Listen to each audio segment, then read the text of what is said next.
Se notificó en una granja de aves reproductoras ubicada en el estado de Puebla y se encontró la siguiente signología: depresión, diarrea blanca acuosa, cloaca sucia, anorexia, plumas erizadas, letargia, muerte súbita. Y en aves menores de 3 semanas, la signología que se observó fue la siguiente: retraso del crecimiento, esto asociado a la infección por varios agentes etiológicos. En las lesiones anatomopatológicas se encontraron hemorragias en músculos de muslos y pectorales, también un incremento de mucus en el intestino y nefritis. En este caso se puede observar que es una enfermedad altamente contagiosa en pollos jóvenes, causa una inmunosupresión y alta mortalidad, por lo que se procedió a tomar las siguientes muestras de órganos: de timo, tonsilas fecales, vaso, bolsa de Fabricio e hígado. El diagnóstico diferencial que se obtuvo fue el siguiente: coccidiosis, la nefrosis causada por cepas nefrotóxicas del virus de la bronquitis infecciosa, la enfermedad de Newcastle, anemia infecciosa aviar y la enfermedad de Marek. En el diagnóstico presuntivo se llegó a la conclusión, después de considerar toda la signología descrita, se sospecha de que es la enfermedad de bursitis infecciosa, o también conocida como la enfermedad de Gumboro. Después se procedió a hacer el llenado del CIB-01 y el CIB-02 para su notificación y seguimiento del caso. En las características del agente etiológico, este es causado por el virus de la bursitis infecciosa del género Avirnavirus de la familia Virnaviridae. Presenta dos serotipos, que el primero es el único capaz de inducir esta enfermedad en las aves, mientras que el segundo es aislado en aves que no presentan esta enfermedad. Las características importantes del agente infeccioso son su gran estabilidad en el medio ambiente, capacidad de resistencia a soluciones como éter, cloroformo, fenol, amonio cuaternario, entre otros. Su resistencia a condiciones de pH extremas entre 2 y el 12, y la resistencia a altas temperaturas, porque es capaz de permanecer aún por encima de los 56 grados centígrados. Las gallinas domésticas van a ser los hospedadores naturales de esta enfermedad. Sin embargo, los patos y los pavos también pueden infectarse. En la historia natural de la enfermedad, la bursitis infecciosa es un virus que pertenece al género Avirnavirus de la familia Virnaviridae. Tiene dos serotipos, el 1 y el 2, y ambos serotipos pueden infectar naturalmente a aves comerciales, el pato y el pavo. En el periodo patogénico se va a dividir en lo que viene siendo dos, en aguda y subclínica. La aguda va a afectar a aves menores, mientras que la subclínica a aves mayores. En aves menores a 3 a 6 semanas. El transcurso de la enfermedad va a ser rápido, de 7 a 10 días. En lo que se presentan los signos clínicos, se va a manifestar la morbilidad y la mortalidad, va a ser un alto porcentaje, va a alcanzar su pico y después va a venir lo que viene siendo la muerte.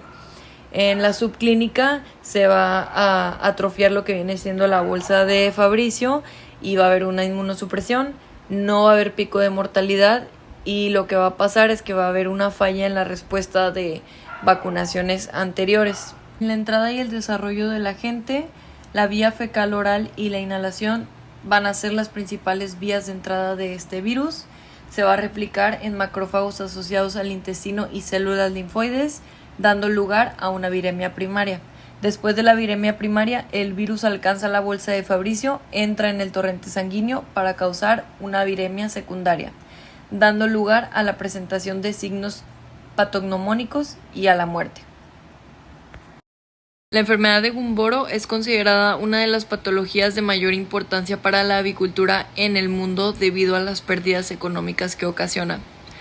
Tiene una mayor predisposición por aves que están en confinamientos grandes, sobre todo de producción de aves ligeras y con poblaciones separadas abiertas. Como se puede ver en la figura 1, este es un mapa de la distribución mundial de la enfermedad de la bursitis infecciosa. Aquí lo más importante es que México es un lugar que presenta casos restringidos solo a algunas zonas o regiones del país, pero estos son casos de una cepa que presenta una mortalidad menor en comparación a otros países. Más sin embargo, esta enfermedad se encuentra dentro del grupo 1 y 2 de enfermedades de notificación obligatoria.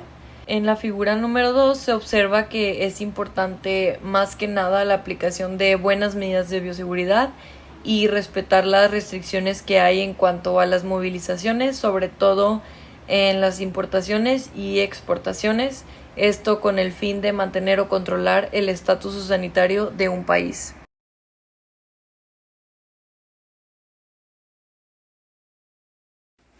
Se diseñó una breve encuesta epidemiológica destinada para productores y técnicos de las unidades de producción, las cuales incluían datos como identificación de la granja, datos de la investigación, donde se incluían preguntas que nos sirvieron como herramienta para poder determinar posibles factores de riesgo por medio del análisis.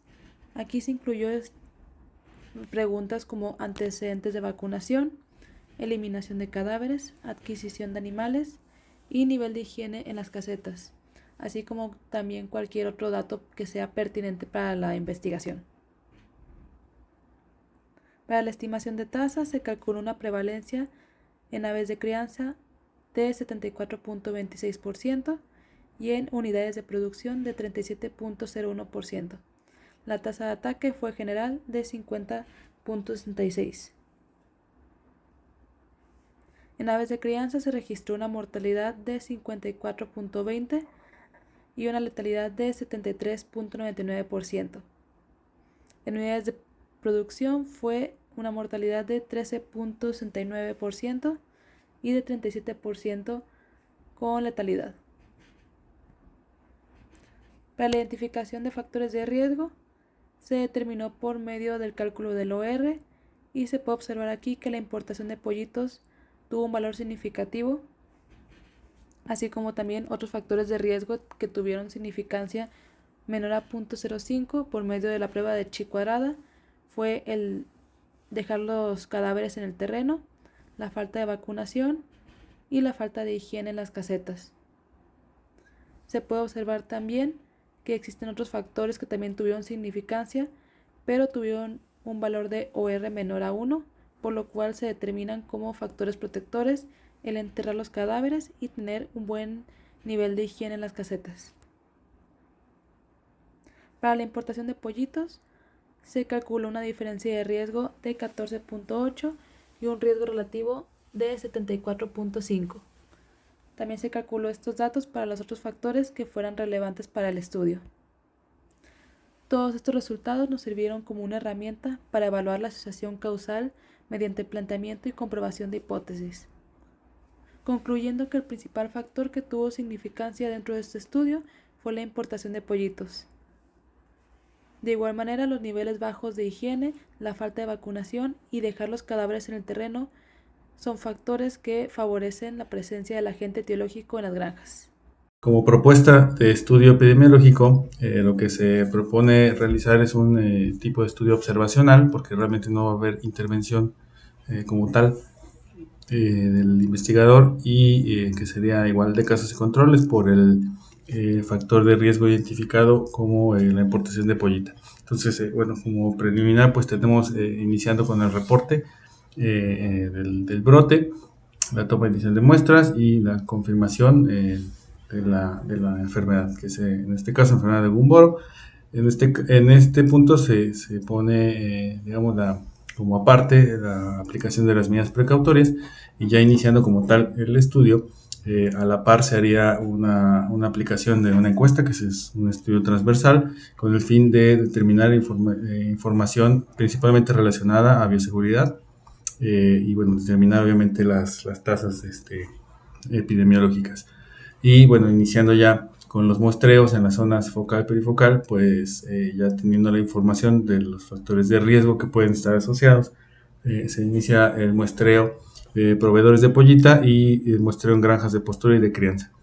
Con los resultados de este muestreo, pues se contrasta ya la hipótesis que se tenía como preliminar y se determinan, bueno, los parámetros de OR, DR y RR y los estadísticos de asociación. En este caso, la hipótesis nula, que era pues que la importación de pollita está relacionada al brote, directamente relacionada, contra la hipótesis alternativa, ¿no? Entonces, digamos, a grosso modo, este sería el tipo de estudio propuesto para el caso. Y bueno, ya como tal la definición operacional del caso, pues bueno, primero hay que resaltar que los órganos linfoides son los que están afectados en este virus, que provocan una mortalidad hasta 90% en aves de 3 semanas. Esto, digamos, con los mismos datos del caso. Y en algunos momentos, pues hay secuelas, principalmente la infección por E. coli y pues una baja eficiencia en la vacunación. Importante destacar que el virus es resistente al medio y se transmite por contacto directo con aves infectadas, que esto es por lo que es un patógeno con alta morbilidad. Fomites contaminados, esto es importante también, y vectores mecánicos como insectos y personas. Entonces todo esto entra en una parte de bioseguridad que se va a ver más adelante. Ya como tal la definición de caso, pues tenemos primero que el caso clínico, observando en aves de 3 a 6 semanas de vida, que presentan los signos clásicos de una enfermedad en aves: anorexia, depresión, pluma erizada. Y en este caso, pues se suma la diarrea acuosa y blanquecina, cloaca sucia, temblores, deshidratación y muerte súbita. Eso es lo que se ve clínicamente. Y un caso sospechoso, el caso sospechoso se define con los mismos signos que vimos, obviamente en aves jóvenes, pero acá se añade la anatomopatología, con hemorragias musculares y pectorales, y la bolsa de Fabricio aumentada de tamaño, ¿no? Esto ya en la necropsia. Y es importante destacar aquí que tenemos una incubación de 2 a 3 días y la mortalidad a partir del cuarto día. Por otro lado, ya el diagnóstico en el caso de presuntivo positivo, pues es un caso sospechoso junto con serología positiva. En este caso se puede hacer inmunodifisión en agar-gel, virus neutralización y ELISA, que es lo que se hizo en este caso. Ejemplo, obviamente que sea en aves no vacunadas y lesiones anatomopatológicas que sean compatibles. Y ya el caso confirmativo sería digamos, la identificación del agente por medio de técnicas moleculares, en el RT-PCR en este caso. Y en otros casos se puede hacer igual aislamiento del virus, aislamiento viral, en pollos negativos a anticuerpos específicos o en cultivos celulares. Y se tiene que hacer aparte sumar la serología también. Bueno, ya como tal el programa de vigilancia epidemiológica, la enfermedad de Gumboro, se justifica este programa a través del acuerdo por el que se dan a conocer en México las enfermedades y plagas exóticas para animales terrestres y acuáticos. En este acuerdo, pues se enlista en el grupo 1 la enfermedad de Gumboro, y estas enfermedades del grupo 1 son enfermedades que no están en el país y que por su impacto son consideradas de notificación obligatoria inmediata. Entonces esto es lo que le da sustento a la existencia de este programa. Como objetivo general sería pues implementar el sistema de vigilancia epidemiológica para esta infección, para la enfermedad de Gumboro, y que permita la detección temprana en el caso de que logre introducirse en el país, y a la vez que permita también la aplicación efectiva de medidas de control para evitar que se propague. Como objetivos particulares sería realizar los muestreos de la población bajo vigilancia. Estos muestreos y análisis son en laboratorios oficiales, dado que es una enfermedad exótica de grupo 1. Se establecer también como objetivo particular mecanismos de respuesta ante esta emergencia, y fortalecer las medidas de bioseguridad en granjas y unidades de traspatio que también pues pueden ser afectadas. En este caso, este último punto pues también sirve para la determinación de la regionalización. Bueno, la población objetivo son pues todas las granjas que están en municipios de Tehuacán y municipios vecinos. Las especies para este programa, la aplicación serían aves de engorda y aves de postura. Principalmente la población objetivo pues son unidades de producción, como decía, tecnificadas y de traspatio hasta 50 kilómetros del área focal, y la población potencial, que es lo que hasta donde se puede extender el programa, pues serían ya considerando todas las unidades de producción del estado de Puebla. Bueno, en el caso de la vigilancia pasiva, pues obviamente es un elemento que se realiza todo el año. y bueno, la recopilación de información de los focos a través de los formatos oficiales se puede hacer a través de productores o personal técnico de las unidades principalmente, ¿no? O sea, en realidad no tiene que ser un personal específico del sector de Senacica. Entonces, bueno, se daría atención a la notificación de esos casos, el envío de muestras de casos clínicos y casos sospechosos. También se haría en el caso o sea, basándose en los reportes en CIB01 y CIB02, y la detección de mortalidades de aves silvestres, ¿no? Que tengan, digamos, igual signos como casos sospechosos o casos clínicos. Ya en el caso de la vigilancia activa, pues igual se realiza todo el año, pero aquí ya entra personal oficial de Senacica y puede ser también del organismo como apoyo del organismo auxiliar del Estado de Puebla en este caso. Entonces, bueno, se daría como primer punto de inspección de aves en granjas, en todas las granjas y los predios de traspatio que hayan reportado mortalidades. Aquí basándonos igual en lo que se dice de los formatos CIBE. La toma y envío de muestras de aves que constituyen obviamente casos clínicos y casos sospechosos para que se haga la detección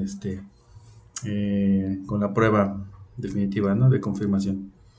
Bueno, se ejecutaría también el tamaño de muestra, que esto se estima para las unidades de producción que están ubicadas, ¿no? en ese radio de 50 kilómetros. Y como punto importante aquí, la evaluación de las medidas de bioseguridad de cada instalación.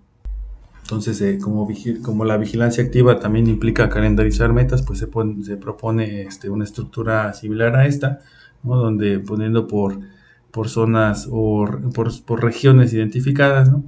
Digamos, en el primer punto, pues la inspección de granjas y predios, la toma de muestras y envío de las mismas a los laboratorios, evaluar las medidas de bioseguridad y la divulgación y capacitación. Entonces, si se fijan aquí en la estructura calendarizada, pues estamos yendo por, como se definen acá, 3 regiones, pues estamos abarcando esas 3 regiones en un formato cuatrimestral, ¿no? Siempre obviamente teniendo en cuenta que está de todos modos la vigilancia pasiva, ¿no? Por cualquier reporte que llegue a presentarse en una zona que no está considerada tal cual en este cuadro. Bueno, siguiendo con el proceso de regionalización, se deben de reunir para este caso los siguientes puntos. Que cada región estará vigilada por un grupo específico de técnicos, de tal modo que no va a haber movimiento de ellos mismos para no convertirlos en un factor de riesgo, ¿no? Y realizar el reporte por región. Obviamente ese reporte incluye resultados del laboratorio, de los factores de riesgo, del análisis de riesgo, medidas de bioseguridad y esta parte, ¿no? Bueno, presentar obviamente el análisis de riesgo, o sea, la documentación, obviamente por región y, si es posible, por unidad de producción también. Y con base en ese análisis de riesgo implementar por lo menos el 80% de los cambios sugeridos y que resultaron a partir de este análisis. Ahora, si no se tiene evidencia de la presencia de esta enfermedad, de 2 a 3 eventos de muestreo, pues ya se puede ir apuntando o se puede ir solicitando, ¿no? el nombramiento de esa región como libre y establecer obviamente un área de protección para la región libre una vez que está demarcada. Y para el caso de la trazabilidad, aquí, bueno, es importante que se tramite siempre, cada que haya una movilización de animales, pues el certificado de movilización, porque sería un punto a revisar en los PBI. Como muchas son revisiones documentales, pues eso se tiene que tener al día. Obviamente a este requisito de certificado se puede integrar la información de bioseguridad de la unidad de producción, su análisis de riesgo también, o sea, de ser posible, y se podrá incluir resultados de laboratorio oficiales. Si se presentan en algún momento algún caso clínico o caso sospechoso, hay que informar de inmediato y para ese momento pues ya se aplicaría para ese lote que se está moviendo o para esa granja, pues las medidas precautorias, ¿no? Bueno, aquí tenemos algo de escenarios y toma de decisiones. Como podemos observar, uno de los factores determinantes es la importación de aves de los países sudamericanos. Para eso deben seguir los protocolos ya propuestos por las autoridades mexicanas y se debe implementar la detección de las aves antes de que lleguen a las unidades de producción. Si esto no se hace, se pueden proceder a cuarentenas del lote importado y ahí ya sea en las instalaciones de salud o en la UPA. De no ser así, ya los profesionales de salud pueden detectar la infección en la UPA y tomar muestras para la detección de la infección. Si estas infecciones se presentan, el siguiente paso es hacer esquemas de vacunación a los animales. Estos pueden ser por 2 vías, usando vacunas vivas o vacunas recombinantes. Ambas pueden inferir una protección total o una protección relativa, lo que conlleva a que haya animales enfermos que desarrollen la infección y se produzcan mortalidades en el lote. Es importante saber que en toda esta cadena es importante siempre tomar las medidas de bioseguridad necesarias, como limpieza y desinfección de insumos y manejo y desecho de los cadáveres de los animales infectados. Las pruebas diagnósticas más utilizadas pues son las pruebas moleculares, el PCR, y las pruebas serológicas. Aquí hicimos un contraste de ambas pruebas a una prevalencia del 10%. Podemos observar que en el caso de la PCR hay una menor incidencia de falsos negativos y en el caso de la prueba serológica, esta es mayor. Cuando las combinamos en serie, la sensibilidad disminuye, pero en paralelo aumenta y la especificidad se mantiene alta en las pruebas en serie y menor en las pruebas en paralelo. Sin embargo, el valor predictivo positivo en las pruebas de serie es bueno, es alto, lo que nos dice que debemos usar estas pruebas en serie. O cuando disminuimos la prevalencia al 1%, se pueden mantener los mismos parámetros. Sin embargo, el valor predictivo positivo disminuye, lo que nos podría decir que hay una subestimación de la infección. Sin embargo, sabemos que la prevalencia tiende a que se pueda dar esta subestimación que es errónea. Los programas o medidas preventivas, lo más importante, como ya se ha mencionado, es un diagnóstico oportuno, es implementación de las medidas de bioseguridad y un esquema de vacunación a los animales. Aquí tenemos el informe técnico que se hizo con todos los puntos antes mencionados y agradecemos su atención.